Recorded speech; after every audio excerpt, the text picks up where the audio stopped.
c'est une bonne chose s'ils arrivent à transformer cette espèce de tension en fighting spirit, ce qui répondrait parfaitement à ce qu'on attend d'eux dans ce contexte et contre ces joueurs irlandais.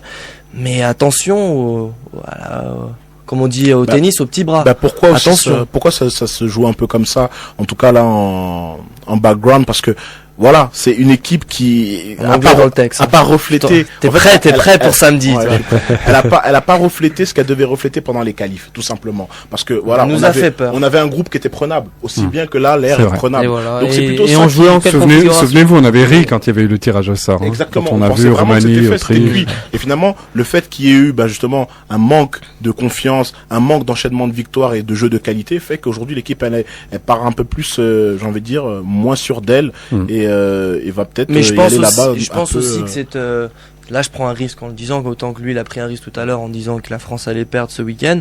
Je retiens, on verra vendredi prochain, on en reparlera. Mais moi aussi mais j'ai dit après par contre le mercredi ils vont tout casser. Et encore je laisse Brooke finir et ça dépend. Oui, je disais donc que c'est une spécialité, j'ai envie de dire française, d'avoir peur. On aime ça quelque part, je crois. Mais justement, est-ce que les Français n'ont pas besoin de cette peur ? Est-ce que si on s'était qualifié tranquillement, avec suffisamment de points d'avance, est-ce qu'on aurait réussi à construire un groupe comme ça ? C'est ce que je disais. Voilà, c'est ce que je disais la dernière fois. C'est super important de passer par là. Ça va mener à forcément une construction d'équipe.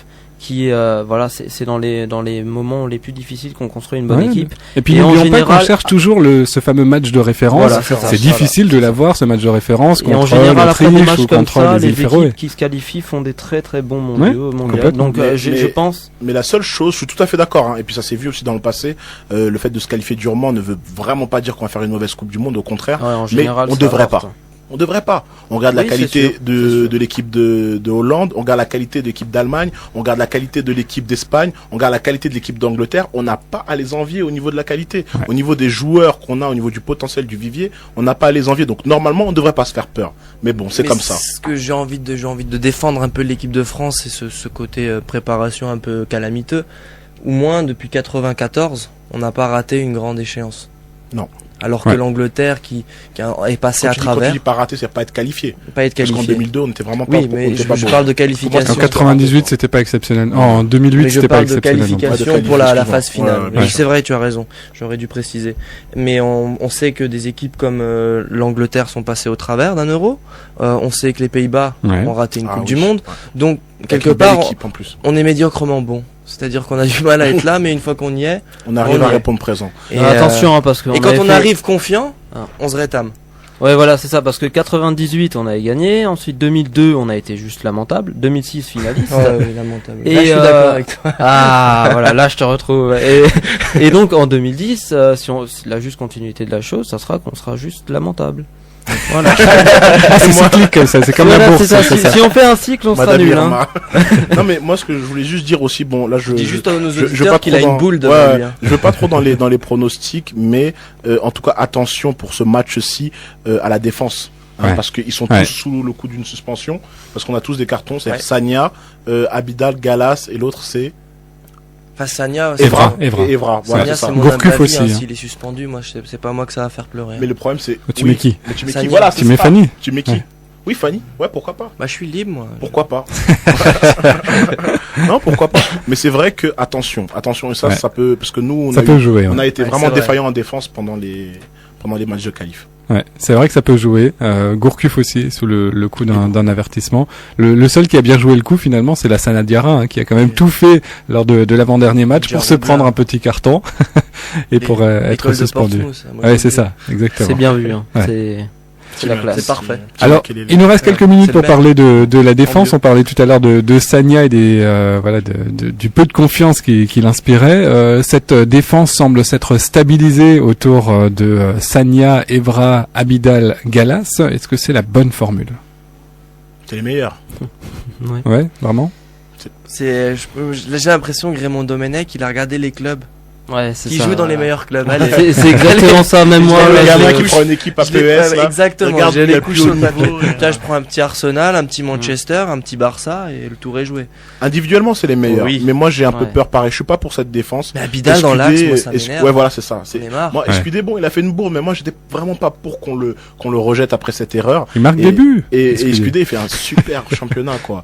Il est, moi, j'aime bien et. Ouais, il est bon. Moi, j'aime bien Skilacci. Moi, j'ai un petit faible. Même Skilacci, exactement. J'aime bien. Skilacci, il est vraiment serein et il est vraiment loin d'être mauvais, que ce soit en championnat ou lorsqu'il a fait le dernier match en équipe de France. J'aime beaucoup Mexès aussi, mais quand il arrive en équipe de France, il est sous Prozac. C'est dommage.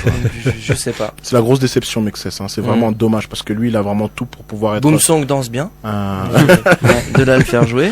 Non, mais il faut vraiment qu'on revoie à ce niveau-là parce que c'est pas possible qu'un joueur qui joue latéral gauche toute l'année se retrouve en sélection dans des matchs capitaux. Défenseur central. C'est à ce titre-là que je trouve que peut-être que Toulalan ne joue pas, c'est une bonne chose parce que là, pareil, il y a des petits automatismes qui se perdent dans quelques matchs. On n'aura pas forcément 20 minutes pour se mettre dans le bain et trouver ses repères, quoi. Bien sûr. Et puis en plus, on perd pas au change parce que si c'est Alou Diarra, de la tête, c'est pas mal, hein. Ouais. C'est certain. Au moins, voilà quoi. Il faut. Puis la paire des deux Diarra a toujours été performante dans l'équipe de France. Exactement. Et puis je parle beaucoup du jeu de tête parce que c'est pas dit qu'on ait besoin de ça aussi pour déclencher quelque chose. C'est pas dit. Et aujourd'hui, au niveau du jeu de tête en France, on n'est pas très bien doté. On n'est vraiment pas bon du tout. Il y a Alou Diarra. Il faudrait le faire jouer. Voilà, c'est ce que je suis en train de dire. Il écoute un petit peu ou... Je suis d'accord avec toi. Non, mais c'est pour ça, Alou Diarra, ça pourrait être un plus parce que, et même sur les coups de pied, je parle pas que sur les coups de pied. C'est une manière de montrer que je parle aussi sur les coups de pied défensifs, hein. C'est-à-dire qu'on ait quelqu'un derrière qui puisse un petit peu dégager. En plus de Gala, parce que Gala, c'est pas terrible au niveau du jeu de tête, mais en plus d'Abidal, ça peut être bien. Oui, et puis on le voit avec Bordeaux, hein. Qu'est-ce qui sort quand il se replie, Alou Diarra. C'est pour ça que moi j'aimerais Skilacci. Il marque avec Séville de la tête. Skilacci marque pas mal de buts. Escudé aussi marque. Pas forcément du bon côté. C'est en train de me dire. Mais quand il monte à la volée, il est bon. Ouais. Bon, on va finir avec un petit pronostic. Donc, on l'a déjà compris, Yannick. Pour toi, la France va perdre en Irlande, mais se qualifier. En Irlande, on va perdre et au stade de. Non, moi je dis 2-0, on va perdre là-bas. Tu reviens pas là, 2-0, tu reviens pas. Ouais. Et non, mais par contre, on va gagner 3-0 au stade de France. Wow. Ok. Ah ouais. C'est risqué. Brooke. Oui, c'est très risqué. Moi je vais jouer à côté match. Là. Ah oui, mais moi aussi. Bah là, si tu gagnes pas mal de fric, hein, parce que c'est pas tout le monde qui joue ça. Je suis toujours enclin à vouloir donner un pronostic, mais là, je sais pas quoi dire. Mais ne dis rien. Comme l'a dit Régis, ne porte pas la choume. Je l'écoute. Moi, je vois un match nul. Match nul. Ouais, je pense qu'il y aura des buts, donc minimum 1-1 ou 2-2. Ouais. Allez, je tente. Allez. Moi, je dis un 1-0 pour la France. Allez, un petit 1-0 pour la France. Allez, 1-0 Rick. But de Thierry Henry. Non, mais j'aimerais juste revenir 2 secondes. Moi, je dis qu'on va perdre là-bas clairement à cause du schéma de jeu. C'est tout. Après, on aurait un autre schéma de jeu, je pense qu'on pourrait gagner. C'est une bête de tactique, hein, Domenech. C'est-à-dire que si ça va pas, le gars il continue, quoi. C'est ça. Oui, mais c'est ça le problème, c'est qu'il a trouvé un bon schéma et il revient au schéma. Lui, la tête dans le mur, il continue à pousser. C'est ça, c'est ça. Il fonce dans le mur en klaxonnant, c'est exactement ça. On a encore une petite minute pour parler de l'événement. Quel événement? Le nouveau maillot. Ah bah oui, c'est vrai, le nouveau maillot de l'équipe de France, qui rappelle un petit peu celui de la Coupe du Monde 98. Oui, alors celui de 98 était bien, celui-là il est beaucoup moins bien. Adidas a pas fait les choses vraiment. C'est à cause de ça qu'ils vont perdre 2-0. Exactement. Adidas ils t'ont torché un maillot en disant de toute façon c'est Nike qui a remporté le truc. Donc on va pas mettre beaucoup de pélo dedans. J'espère que Nike fera des meilleurs maillots. Mais ça a été fait par un stagiaire, je crois. Ouais, je pense aussi, je sais. Et son frère de 5 ans. Bon voilà, donc pour ce match de l'équipe de France, ce sera demain, chose exceptionnelle, c'est sur M6 et j'aimerais juste souligner le dispositif mis en place par M6 parce que c'est comme ça qu'on aimerait vivre les matchs de l'équipe de France généralement, c'est-à-dire qu'à partir de dès 19h prise d'antenne, avant match, prise l'ambiance, le journal qui sera fait en direct de Dublin le 19h45 et après le match, il y aura l'après-match, discussion autour de l'équipe de France. S'il n'y a pas 25 minutes de pub Toyota avant, moi ça va être un match d'équipe de France. Ça va être déstabilisant. Ah, c'est ça, bah bientôt on pourra plus aller aux toilettes, hein. On n'aura plus le temps. Non mais c'est bien, les bars, ils vont faire du chiffre. C'est ça. Donc, si d'être puriste du football, il faut aller sur Canal tout le temps. C'est sûr. Tout le monde n'a pas ou sur les chaînes allemandes, mais on comprend rien. Bon voilà, donc rendez-vous demain, ce sera sur M6 ce match aller entre l'Irlande et la France. Au revoir.